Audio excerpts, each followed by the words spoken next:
Hello everyone, তোমরা অনেকেই কিন্তু জিজ্ঞাসা করেছো আমাকে এই জায়গাটার সম্পর্কে, যে কোথায়। জায়গাটা কিন্তু ভারী সুন্দর। হ্যাঁ, এটা কোনো ধাবাও না, এটা কোনো রেস্টুরেন্ট না। তার জন্য কিন্তু আমার ভিডিওটা পুরো দেখতে হবে আমি কোথায় চলে গেছি। আর এখন তো গেস করতেই পারছো আমার ভিডিওর কিছু অংশ দেখে। আর দেখো, সেই দিন ছিল রোববার, আমরা চলে গেলাম আদ্যাপীঠ মায়ের মন্দিরে। আমার হাজব্যান্ডের অনেক দিন ধরেই ইচ্ছা মাকে একটু পুজো দিতে যাবে।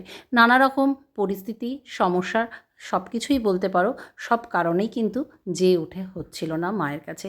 আর ওই যে কথায় আছে, মা না টানলে কিন্তু যাওয়াও যায় না মায়ের কাছে। মা টানলো, তাই রোববার দিন ভালো দিন ছিল। সেদিনকে সারাদিনই মন্দির প্রায় খোলাই বলতে পারো। বিকেল বিকেল বেরিয়ে পড়েছিলাম আদ্যাপীঠে আদ্যা মায়ের কাছে পুজো দেওয়ার উদ্দেশ্যে।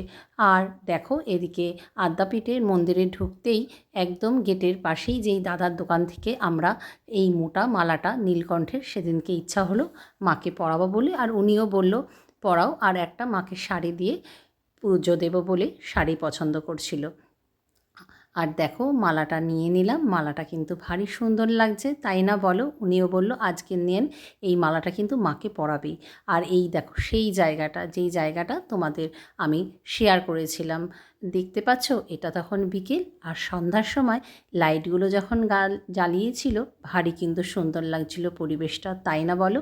আর এরকম গাছ দেখলে কিন্তু আমার সত্যি মানে মনটা ওদিকেই ছুটে চলে যায়, যে একটু ফটো তুলি, ভিডিও তুলি। আর মন্দিরটার চারপাশটা এতটাই সুন্দর, যদিও আমি আগে অনেকবার এসেছি আদ্যাপীঠে, কিন্তু এই জায়গাটা এরকম ডেকোরেশন কিন্তু মনে হয় নতুনই হয়েছে। আর দেখো, সেদিনকে এরকম ডালাও সাজিয়ে নিয়েছি পদ্ম, মালা, শাড়ি দিয়ে মাকে পুজো দেবো বলে।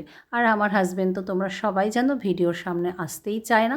এইবার পুজো দেওয়ার উদ্দেশ্যে কিন্তু রওনা হচ্ছি আমরা মেন মন্দিরে, বড় মন্দিরে যাচ্ছি।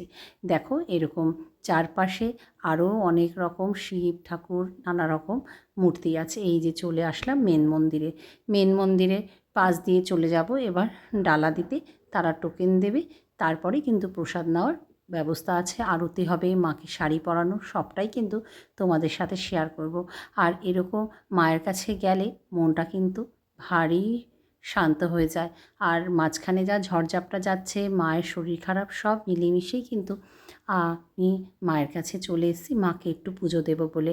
আর তোমরা যারা আমার ভিডিও দেখে থাকো, আমার বাড়িতেও কিন্তু এই আদ্যা মা আমার আসনে আছেন। আমি কিন্তু নিত্য পুজো করি। আর চলো, দেখো মন্দিরটা একটু চারপাশ ভিতরটা তোমাদেরকে ঘুরিয়ে দেখছি। আর এখানে আমার বর যথারীতি দাঁড়িয়ে পড়েছে ডালা দেওয়ার জন্য। ভিতরে যে মন্দির সদস্য আছে তারা এরকম পুজো নিয়ে নিচ্ছে। আর ওই দেখো উপরে এসে তোমাদের সাথে একটু আদ্যা মাকে শেয়ার করছি। কি সুন্দর একটা জানো বেগুনি রঙের বেনারসি পরে রেখেছিল মাকে। আর অদ্ভুত, যিনি একের পর এক মাকে শাড়ি পরিয়ে যাচ্ছিল। এত সুন্দর লাগছিল সেই দৃশ্যটা, যতটা পেরেছি ক্যামেরা বন্দি করতে, যেহেতু অনেকটাই কিন্তু দূরে। দেখো, একের পর এক কিন্তু মাকে সুন্দরভাবে কাপড় পরে যাচ্ছে। আর এদিকে বসে পড়লাম, বসে কিন্তু একটু ভিডিও করে নিচ্ছিলাম। আর পিছনে খুব সুন্দর গান হচ্ছিল জানো তো, সেটা তোমাদেরকে শোনাতে পারছি না। আর এবার আরতির পরে নেমে একটু ধূপকাঠি জ্বালিয়ে নেব মাকে। দেখো, ধূপকাঠি জ্বালিয়ে নিয়েছি, এবার বেরোনোর পালা। চলো, এইবার বেরিয়ে যাব মন্দির থেকে। তার আগে একটু করে ভিডিও করে নিলাম।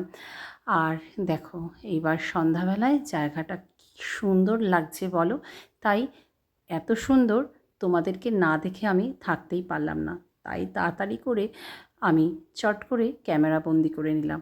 দেখো কি সুন্দর বলো জায়গাটা। তারপরে বেরিয়ে আসার উদ্দেশ্যে চলে আসলাম। আর আমার পরিচয় দিতে ভুলে গেছি, আমি প্রিয়াঙ্কা। ভিডিওটা কেমন লাগলো জানিও।